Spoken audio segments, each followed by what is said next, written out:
Hi, my Trues Clues fans. I hope you all are doing well out there looking for life's trues clues around you. We do have a real special treat today.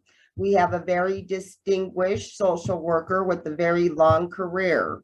And to be a good social worker, it is a dynamic and demanding profession that requires a lot of skills and qualities.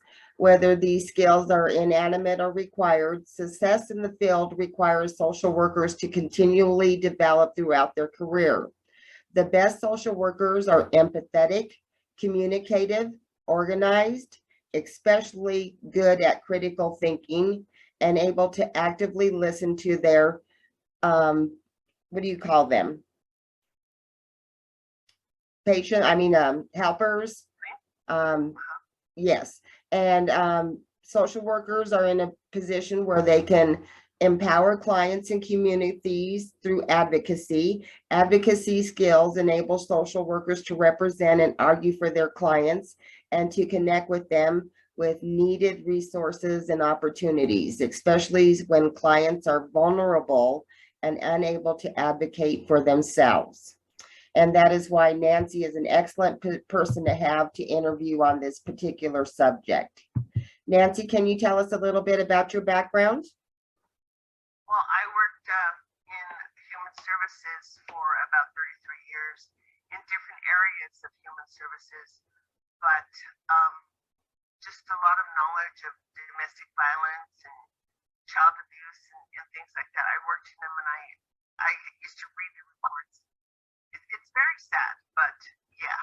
So I had been there for a total of about 33 years. Do you think that victims struggle to see the severity of their situation? Are they always trying to make up excuses for the violator? Oh, yeah, and I think that they know it, but they have the emotion of love that they want to believe whatever the abuser is saying, and they can't see through the forest through the trees. Basically. Right. They can't identify that it's not going to stop. How many of them do you think are being gaslighted, a term that's thrown around a lot about men who like to keep their victims in the dark, so to speak? Oh, I think there's a lot. I think there's a lot, and the whole thing is they totally believe them. They totally fall for that. And there's nothing you can do or I can do to make them see. They have to see for themselves. And when they do, they'll come out of the dark. Yeah, but it's pretty bad at that point in time. How many of these victims do you think lack support? I think a lot of them have the support. They just don't see the support. All they see is what that person is telling them or what that person is doing. Their world revolves around that. And so they don't see there's a lot of support out there, whether it be in your family, whether it be homes or battered women shelters or churches or priests. There's a lot of support, but they don't see that. They don't know how to get it. It kind of almost sounds like a drug listening to you describe it. Yeah. How many of them do you think stay because it's so dangerous for them? I don't think that it's more dangerous for them to stay in it rather than for them to leave. But some have spouses that are violent and they're afraid to. And I think that there's a lot of them out there. There's a lot. Absolutely. And do you think the cost of supporting a family alone has a lot to do with it as well once they have you having children?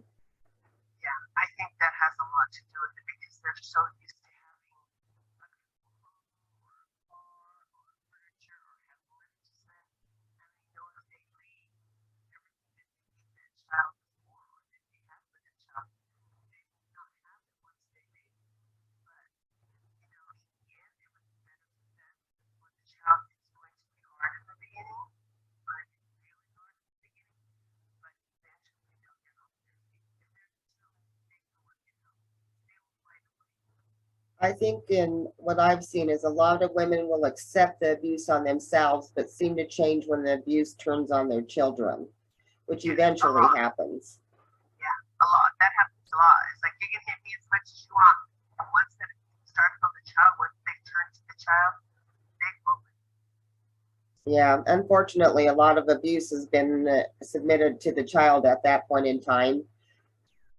A lot of people don't believe in getting married anymore or vows, but what do you think commitment has to do in it? Like at the Well, beginning? in the beginning, I think it's to love, honor, and respect. Love, honor, and support. It doesn't say take abuse. That's not a vow that you're breaking. There's no vow for either mental or physical abuse. Right. I don't think that it was meant to hold you in a bad relationship and made you feel Right? bad for the rest of your life. I don't think that there's anybody that would endorse that or any Right. dynasty, so to speak. Yeah. And what about the fact that she thinks that he'll change? Because that's his ever-present story to her. I will change. You know, I think they can change, but that's maybe 1 in 100 will. Absolutely. It's not a guarantee. Yeah. I think once you're that way, you're being physical or mentally, they're already and they're not going to change. No, absolutely not. What about those that are trauma bonded and don't know that they're being abused? This is like everyday life to them. Yeah, and it's like everybody can see it, but they can't see that. And I think that goes back to being in love, having that emotion. He loves me. He didn't need to hurt me. He didn't need to say that to me. But Always until they willing to see it, accept the hurt by the one you love. yeah, until they see, like I said, it all has to do with them. If they see it, they finally come to the realization that they can make it on their own, that he's hitting them or saying things like that. Once they can see it, they'll take a step and they'll leave. But it's hard. It's hard. It's going to be hard in the beginning. Yeah.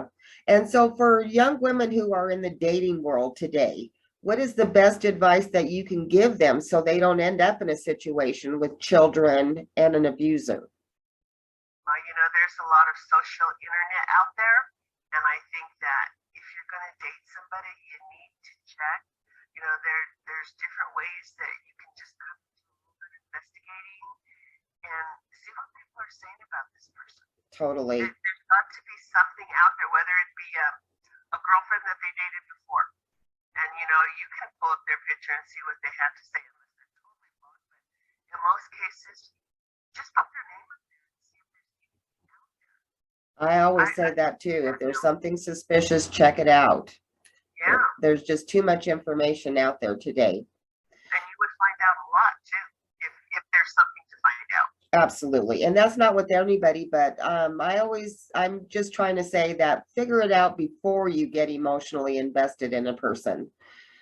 Yeah, You know, it'll save you a lot of time and maybe your life. yeah, I agree. And now you have that tool to do it. Right. Exactly. That's the difference between when we were dating and people can do now. Yeah.